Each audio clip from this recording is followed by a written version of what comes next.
Bonjour à tous les participants des Ludovia 2011. Je suis Naïla Vacafleur, enseignante-chercheuse en sciences de l'information et de la communication. Voici mon fils, Nathanaël, qui suit toutes mes recherches depuis sa conception. J'appartiens au laboratoire de recherche MICA, Médiation, Information, Communication, Art, de l'Université Bordeaux 3. Je vais vous présenter aujourd'hui ma communication que j'intitulais « L'expression identitaire mobile des jeunes vers une autre narration de soi ». Nous sommes confrontés aujourd'hui au usage quotidien des téléphones mobiles par les jeunes ou des ordiphones ou smartphones comme l'avait déjà développé tous ces jours-ci. Nous pouvons constater donc différentes visions de cette utilisation. Tout d'abord, une vision communicative, ainsi que d'autres visions qui commencent de plus en plus à marquer les enjeux identitaires et expressifs. C'est justement dans cette dernière sphère que les jeunes se servent de cet outil technologique pour narrer leur identité.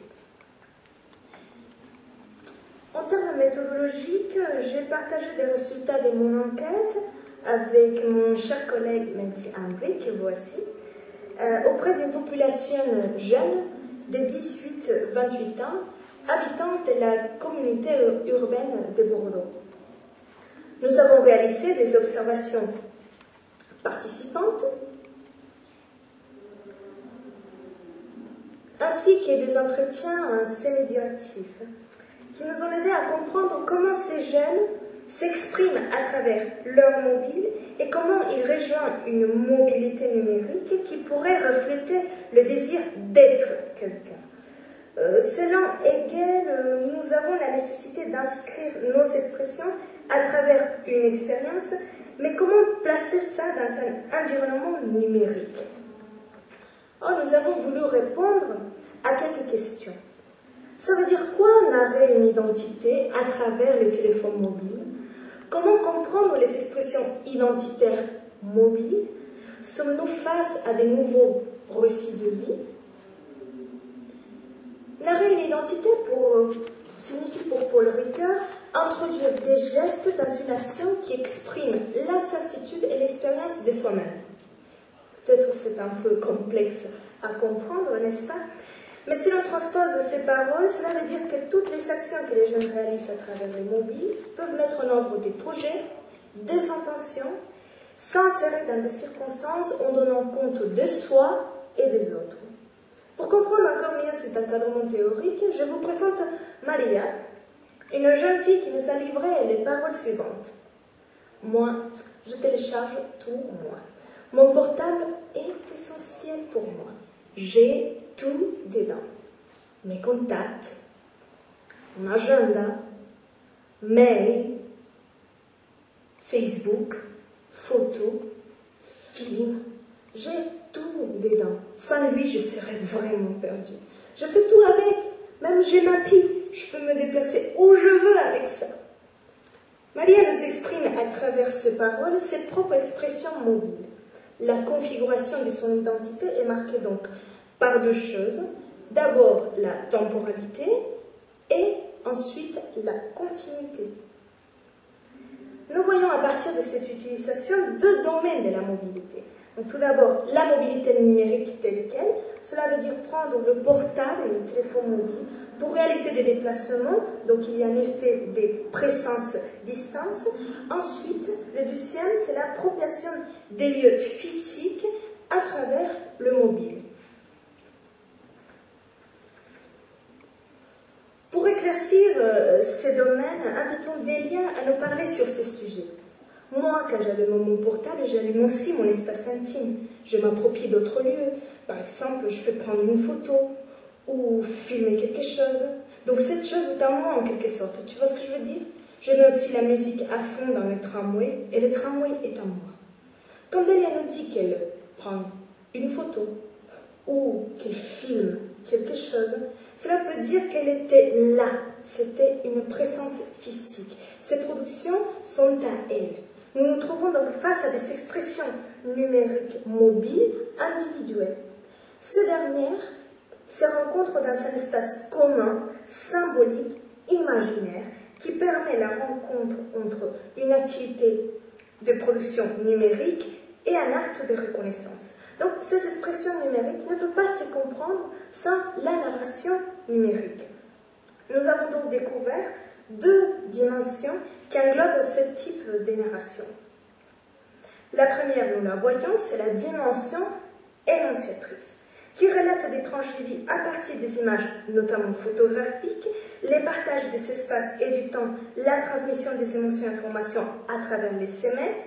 Les gens font donc appel à une panoplie des moments fortement vécus.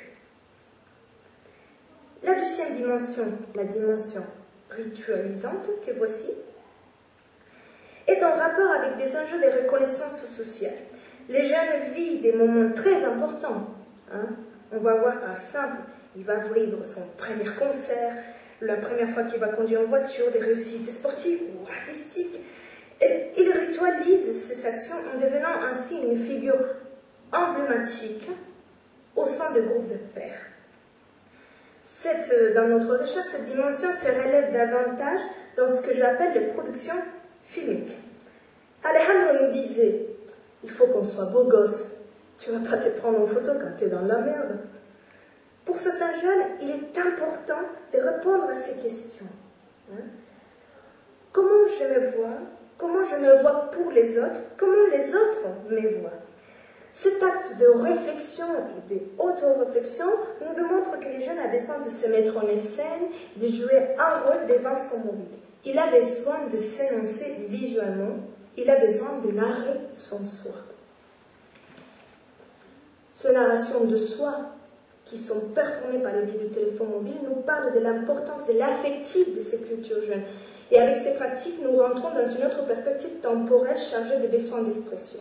Il ajoutait à ses propos, par exemple, filmer quelque chose, même une connerie avec mon portable et télécharger sur ma chaîne YouTube ou bien sur Facebook. Je fais ça souvent, moi. Mais bon, mes vidéos ne sont pas top. Je les mets et c'est tout. Après, mes amis font des commentaires dessus et moi, j'adore ça. Je me sens vue. Je me sens que j'exprime quelque chose. Donc, avec ces propos, nous voyons que ces films deviennent en quelque sorte le registre continuel d'un événement important à leurs yeux. Les films à travers le téléphone mobile donc, s'affirment comme une pratique d'autogestion et de production d'un propre discours audiovisuel, devenant ainsi ce que j'appelais un créateur numérique.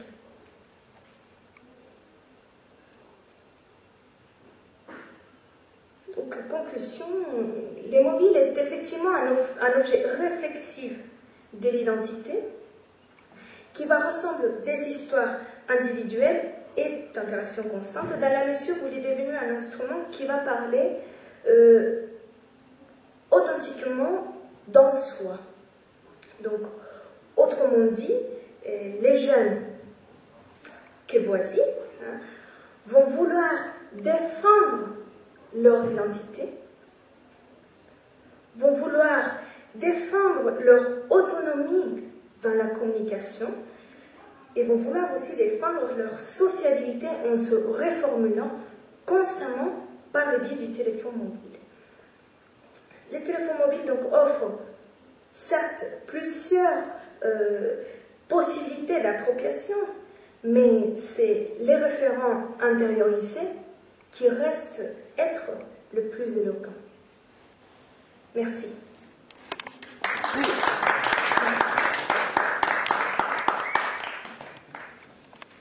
Wow. Et 11 minutes pile poil.